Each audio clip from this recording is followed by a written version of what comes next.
Hi, my name is Jens. I'm one of the creative producers for Umage. Today I'm going to show you how to assemble the conversation piece lounge chair in tall version. But first, take a look at the content.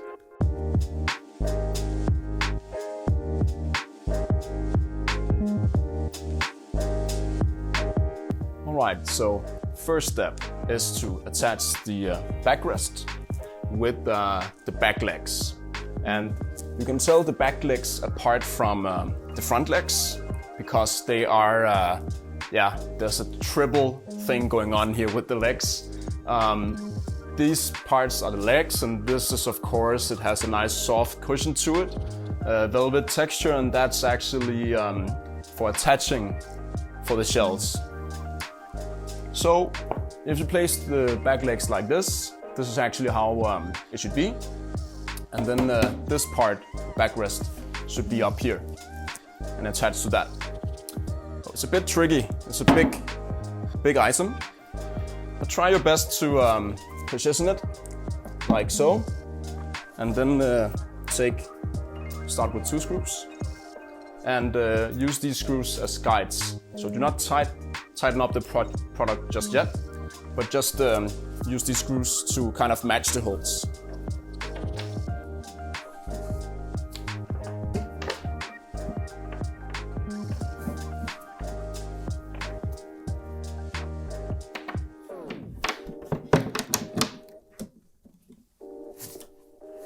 Okay, so now I found the first connection point here, and now it's loosely tight. Then I'll take the next one, and again just try to loosely tighten this one. Find the hole, just so it's kind of loosely tight. There we go. Now you can start to tighten it more up using the tool. And this is of course the hex key tool that comes with the product.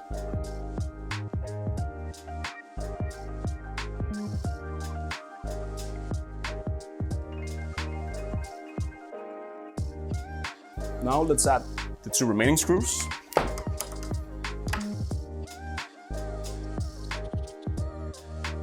So now we'll use the smaller side of this hex key. This is because you have more force when you need to tighten it up.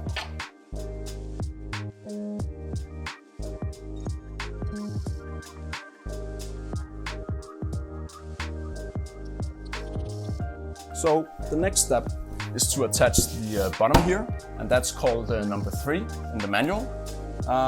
To the corresponding points here on the previous assembly that we just did.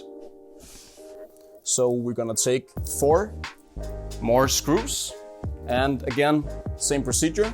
So try to line it up first with the corresponding holes.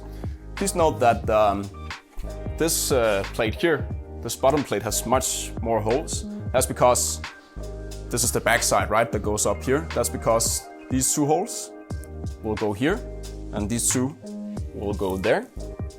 But the other holes here, they will go to the front legs.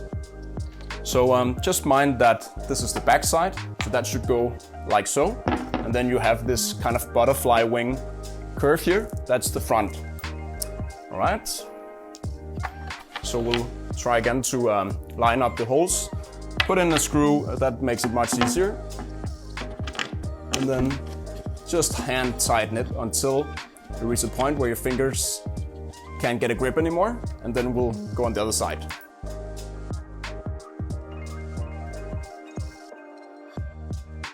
Find your hex tool,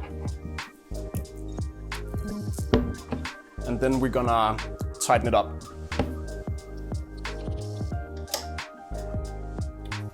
Okay, then we're gonna add the remaining 2 screws.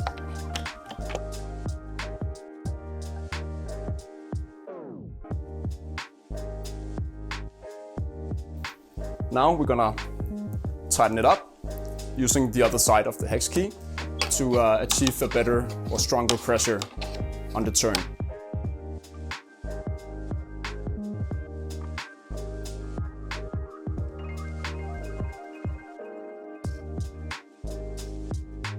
So next step, we're gonna add the front legs and the last 4 screws. This part is called number 2 in the manual. And the way you're gonna do it is basically the same as we did with the other parts. So if you take here and try to match it up, start with 1 screw. Make sure that the legs will point out in front of the product. Do the same thing for the opposite side and loosely tighten it again.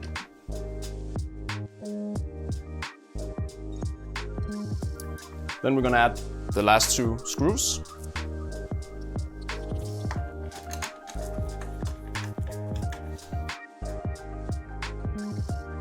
And then again, start at any random screw, tighten it all the way without hearing crackling noise of the wood, and go to the opposite side, the diagonal side.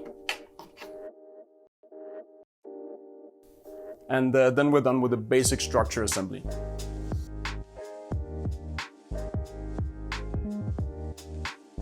So next step is to add these wooden restrainers, these wooden dowels. Basically just slide them in, like so. They're kind of fragile if you hit them or anything, so make sure not to do that.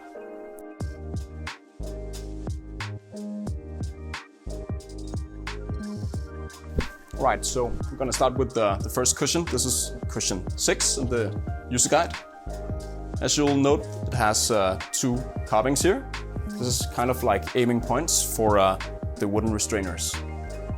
So again, these are very fragile, so when you placing the cushion here, make sure not to use any force.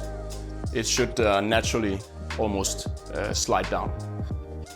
You have to eye out these 2 points. So if you place it here, you'll see that there's a space. You can kind of see the wooden dowel. And then at a point, it will match with the horizontal lines here. There will not be any space here in between. That tells you that these 2 aiming points in the cushion matches with the wooden restrainers. When you reach this point, simply take both sides here as close to the position of the points as possible. Gently push down with your palms. And there we go. That's a solid connection. So last step is to take the cushion 5 in the user guide. That's the bottom, and add to the assembly. So again, we have these 2 connection points. You can simply place it, and then you will feel that it kind of connects in these points. However, it is a bit more tight, so to speak, when you have to push it in. So I have a special technique that I figured out myself for this, and what you need to do is, of course, place it. When you feel that it's in place, and you can see that as well, that there will be no space between the bottom here and the cushion itself, well then, simply take left hand and place on top of the cushion, and your right hand hold down on the leg assembly, and with your right hand you pull, with your left you push. So what the bottom cushion does is that it also creates tension to the back here, so it prevents any space that might occur in the bottom, because it will tighten the whole thing up. So let's try, and you might need to have some strong hands, maybe a friend to help you hold the back, and then you push. And you can push on the sides too, just to make sure that it's even with the curve.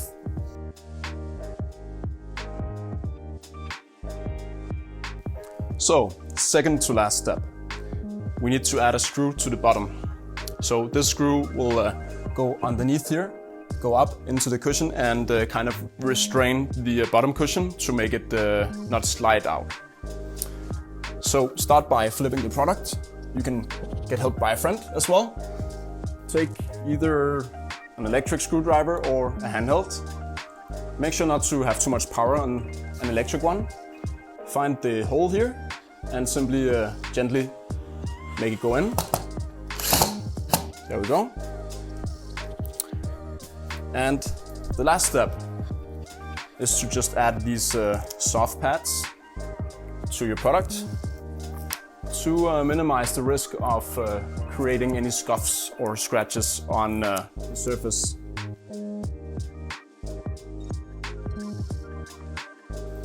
So, of course, if you have any questions or don't know a specific step, can't figure it out, of course you're always welcome to contact us. You can contact us on info@umage.com and we will of course answer any of your questions.